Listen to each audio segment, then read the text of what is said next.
جب یہاں سے یہ قافلہ نکلتا ہے، چلتے چلتے آگے اس کی جھونپڑی کے پاس پہنچتے ہیں۔ اللہ کے رسول وہاں پہنچے، پوچھا، یہ دوسرے دن کی بات آ رہی ہے، اللہ کے رسول نے پوچھا صدیق اکبر سے کہ جاؤ پوچھو پانی ہے؟ ام معبد کی خالہ تھی، اس نے کہا پانی تو ہے، پانی میرے محبوب کو ملتا ہے۔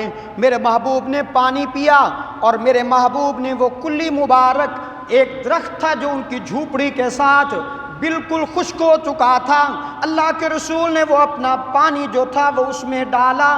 ام معبد کی خالہ زاد بہن جو تھی وہ کہتی ہیں کہ ہم نے اس درخت کو دیکھا کہ دوسرے دن بہت سبز تھا، اور اس پہ ہم نے پھل بھی دیکھا، اور اتنا میٹھا پھل آج تک ہم نے نہیں کھایا تھا۔ اتنے میں ام معبد کا شوہر شام کو گھر آیا اور آ کر پوچھتا ہے، یہ پچھلا واقعہ، ام معبد سے پوچھتا ہے کہ آج گھر میں کوئی آیا تھا، یہ دودھ کیسا ہے؟ بکری بھی تو بیمار تھی، دودھ کیسا ہے؟ ام معبد نے ساری داستان سنائی کہ ایسا ایک مہمان آیا تھا، اس جیسا حسین و معجبین چہرہ آج تک میری آنکھوں نے نہیں دیکھا، اتنا خوبصورت چہرہ تھا، درمیانے قد کے تھے، یوں بال تھے، زیادہ لمبے بھی نہیں تھے۔ اس نے سارے میرے محبوب کا سارا حلیہ مبارک ام معبد نے جب بتایا تو ام معبد کا شوہر وہاں پہ چیخ مار کر رونے لگا اور کہنے لگا کہ میں نے یہ جھوپڑی یہاں پر اس لیے لگائی تھی، میں نے تورات میں پڑھا تھا، انجیل میں بھی پڑھا تھا، زبور میں بھی پڑھا تھا کہ آخری نبی محمد جب مکے سے سفر کرے گا صلی اللہ علیہ وسلم، کہہ دیا کریں، جب مکے سے سفر کرے گا تو وہ یہی مدینہ والے راستے سے جب جائے گا تو یہی میری جھوپڑی پہ آئے گا۔ آج میں کتنا بد نصیب ہوں کہ میں گھر پہ نہیں تھا۔ اپنی بیوی سے کہنے لگا کہ سارا سامان چھوڑو اور جلدی محبوب کے پیچھے چلتے ہیں۔ میرے محبوب بھی آگے اور ام معبد اور ان کا شوہر بھی پیچھے پیچھے، اور ان کو بھی اللہ نے اسلام کی دولت سے نواز دیا تھا۔ میرے دوستوں، میں مختصر کروں مدینہ کی جانب سفر۔ آج چلتے چلتے میرا محبوب مقام قباء پر پہنچا۔ مقام قباء پر جب میرا محبوب پہنچتا ہے، اللہ کے رسول نے وہاں پر ٹھہراؤ کیا، کچھ دن وہاں ٹھہرے، وہاں پہ مسجد کی بھی تعمیر فرمائی، اسلام کی پہلی مسجد جو بنائی میرے محبوب نے مسجد قباء بنائی، جس کو رب العالمین نے فرمایا قرآن پاک میں، فرمایا لمسجد اسس علی التقوی من اول یوم احق ان تقوم فیہ۔ آج میرا محبوب مسجد قباء کی تعمیر کرتے ہوئے خود ہاتھوں میں پتھر لے کر مسجد قباء کی تعمیر کرتا ہے، اور یہاں پر میرے محبوب نے اپنا ٹھہراؤ کیا چند دن۔ کیوں؟ اس لیے کہ اللہ کے رسول کا ایک پیچھے امانت دار جو تھا حضرت علی رضی اللہ تعالیٰ عنہ، وہ ابھی پیچھے تھے۔ میرے محبوب نے جب حضرت علی کو اپنے بستر پر سلایا تھا نا ہجرت کی رات کو، تو میرے محبوب نے فرمایا تھا علی مقام قباء پر میں تیرا انتظار کروں گا۔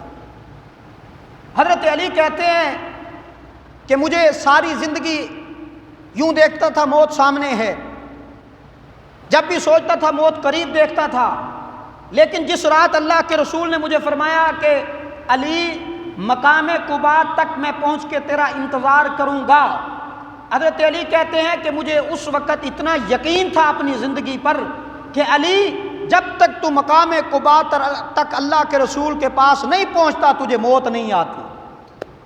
اتنا بڑا یقین تھا مجھے اللہ کے رسول کی بات پر۔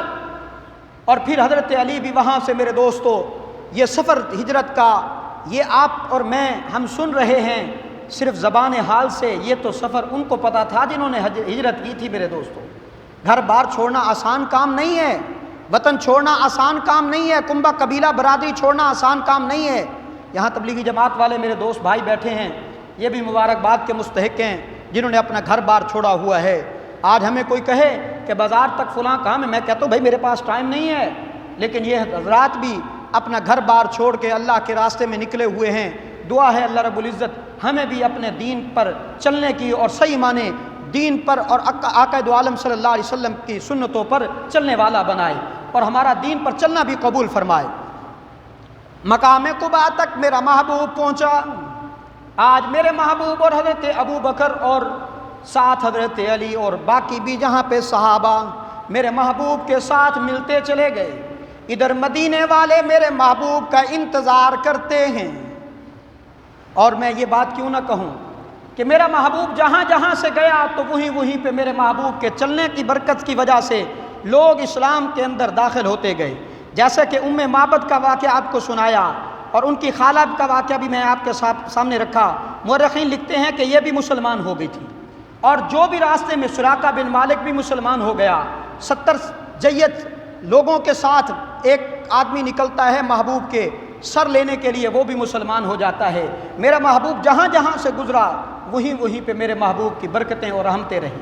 تو شاعر نے بڑے خوب انداز میں یہ کہا ہے، قدم قدم پہ برکتیں، نفس نفس پہ رحمتیں، قدم قدم پہ برکتیں، نفس نفس پہ رحمتیں، جہاں جہاں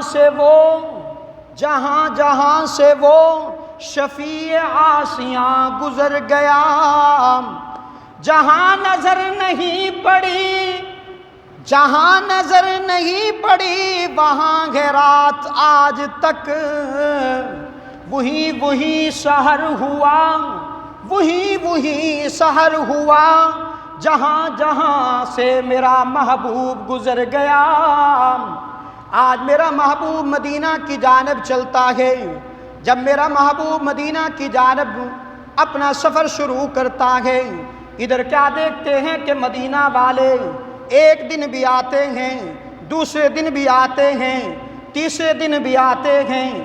مدینہ والے میرے محبوب کا استقبال کرنے کے لیے بڑی پہاڑی پر چڑھتے ہیں، شام کو واپس لوٹ جاتے ہیں. تیسرے دن جب ہوا تو ایک یہودی کہنے لگا، مدینہ والوں، جس محمد کے انتظار میں تم تھے تو وہ محمد سامنے آ رہا ہے. اتنے میں مدینہ والے باہر نکلتے ہیں، بچیاں بھی نکلتی ہیں، بڑے بھی نکلتے ہیں، اور میرے محبوب کا آج مدینہ والے یوں استقبال کر رہے ہیں. اللہ تیری قدرت پہ قربان کیوں نہ جاؤں. مکہ والے رہنے نہیں دیتے، مدینہ والے جانے قربان کرتے ہوئے نظر آتے ہیں. تو بچیاں بھی یہ اشعار پڑھتی ہوئی نظر آئیں، طلع البدر علینا من ثنیات الوداع، طلع البدر علینا من ثنیات الوداع، وجب الشکر علینا، وجب الشکر علینا، ما دا للہ داعی. شعروں کا ترجمہ کرنے کا ٹائم نہیں، صرف ایک بات کر کے آگے چلتا ہوں. بچیاں بھی کہنے لگیں، یوں محسوس ہوتا ہے جیسے چاند آ گیا ہے. مختصر، جیسے چاند آ گیا ہے، اور یہ چاند، یہ بھی ایک چاند ہے، وہ بھی ایک چاند ہے. ایک صحابی کہتے ہیں، ایک رات میرے دل میں خیال آیا کہ میں دیکھوں تو صحیح کہ محبوب کے چہرے کو بھی اور اس چاند کو بھی. میں نے یوں بھی دیکھا، محبوب کے چہرے کو دیکھتا رہا، پھر وہاں دیکھتا رہا. اس چاند 14ویں رات کا چاند تھا، چمکتا ہوا چاند تھا. دیکھنے کے بعد پھر میں نے اپنے چاند کو دیکھا. پھر میں نے یوں تخیلات میں کہا کہ چاند سے تشبیہ دینا بھلا یہ بھی کیا انصاف ہے. چاند سے تشبیہ دینا بھلا یہ بھی کیا انصاف ہے. اس چاند کے چہرے پہ چھایاں میرے مدنی کا چہرہ صاف ہے. میرے محبوب کے لیے بچیاں کہتی ہیں جیسے یوں محسوس ہوتا ہے چاند نکل آیا ہے. اللہ کے رسول آگے چلتے ہیں، مدینہ والے پیچھے چلتے ہیں. آج مدینہ والے میرے محبوب کے سامنے ہاتھ اٹھا کر 10 بستہ التجا کرتے ہیں. ایک قبیلے کا سردار آتا ہے، پھر دوسرے کا آتا ہے. اللہ کے رسول، شام کا کھانا میرے گھر میں ہوگا، دوپہر کا کھانا میرے گھر میں ہوگا، رات کا آرام میرے گھر میں ہوگا. میرے محبوب نے فرمایا، انصار مدینہ، میں تمہارا شکریہ ادا کرتا ہوں، لیکن اس اونٹنی کی مہار میرے قبضے میں نہیں ہے، اس اونٹنی کی مہار رب العالمین کے قبضے میں ہے. پھر تاریخ میں آتا ہے جب مدینہ والوں کو پتہ چلا کہ اونٹنی اللہ کے قبضے سے جہاں پہ جائے گی رکے گی، تو مدینہ والوں نے اپنے دروازوں کے باہر گھاس لٹکا دیے کہ کہیں گھاس کی لالچ میں اونٹنی ہمارے دروازے پہ آئے گی۔ یہاں سے چلتے چلتے پورا مدینہ میرے محبوب کے پیچھے چلتا چلتا آج میرا محبوب اونٹنی پر سوار ہے، اونٹنی کی مہار میرے محبوب نے چھوڑ دی، اونٹنی چلتے چلتے مقام ابو ایوب انصاری کے دروازے پہ جا بیٹھی۔ ابھی یوں ہی بیٹھی تھی، پھر اٹھ کھڑی ہوئی، پھر آگے چلی گئی، پھر واپس لوٹی، پھر آ کر مقام ابو ایوب انصاری کے مقام پر آ کر بیٹھ گئی، اور یوں دم ہلاتے ہوئے اللہ کے رسول کو دم ہلاتے ہوئے کہہ دیا کہ یہ تو مقام مسکن ہے آپ کا۔ میرے محبوب اترے، ابو ایوب انصاری نے شکر ادا کیا، اللہ کے رسول میں سامان آپ کا اپنے گھر میں لے چلوں؟ میرے محبوب نے اجازت دے دی، سامان لے کر ابو ایوب پہنچتے ہیں۔ آج ابو ایوب تیرے نصیبوں پہ کیوں نہ قربان جاؤں؟ یہ وہ ابو ایوب انصاری ہے جس نے میرے محبوب علیہ الصلوۃ والسلام کا کلمہ طیبہ قبول کیا اور پھر کئی جنگوں میں حصہ لیا اور کئی صحابہ کے ساتھ جنگوں میں شریک رہا، اور جب مقام قسطنطنیہ فتح کرنا تھا، یزید کا دور تھا، مقام قسطنطنیہ میں جب جانا تھا، تو اس وقت اس حضرت ابو ایوب انصاری کی وفات ہوئی۔ آخری بات کر کے اپنی بات کو ختم کروں کہ یہ ہجرت کا واقعہ یہ صرف یوں نہیں کہ زبان حال سے کہہ دیا جائے، یہ ہجرت کا واقعہ داستان غم ہے، دکھوں کی داستان ہے میرے دوستو۔ ابو ایوب انصاری کے گھر میں میرا محبوب ٹھہرتا ہے، اور ابو ایوب انصاری نے عرض کی اللہ کے رسول یہ مکان آپ کا ہے، میرا نہیں ہے، یہ مکان آپ کا ہے، میرا نہیں ہے۔ میرے محبوب نے فرمایا بھی میرا کیسے ہے، میں تو مدینہ میں بھی ابھی آ رہا ہوں۔ تو ابو ایوب انصاری نے وہ خط نکال کے دیا جو کئی 100 سال پہلے یمن کا ایک بادشاہ تھا، اس نے سوچا کہ میں مدینہ پہ حملہ کروں گا۔ جب اس نے سوچا کہ مدینہ پہ حملہ کروں گا تو اس کو اس وقت کے علماء، جب وہ مدینہ میں آ گیا حملہ کرنے کے لیے، اس وقت کے علماء نے اس کو سمجھایا کہ ٹھیک ہے تو بادشاہت کے گھمنڈ میں مگن ہے، لیکن یاد رکھ یہ مدینہ جو ہے وہ آخری رسول کا مسکن ہے، مقام ہے، مکان ہے، یہ غلطی نہ کر۔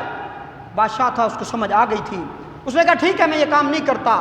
پھر اس نے وہاں پر ایک محل تعمیر کیا، محل اتنا خوبصورت اس نے بنایا، اور پھر اس نے خط لکھا، اس نے کہا آنے والے محمد صلی اللہ علیہ وسلم پر میں ایمان لا چکا ہوں، میں ایمان لا چکا ہوں، اور یہ خط بھی آنے والے محمد تک میرا پہنچا دینا، اور یہ مکان جو میں نے بنایا ہے وہ آخری رسول کے سپرد کر دینا۔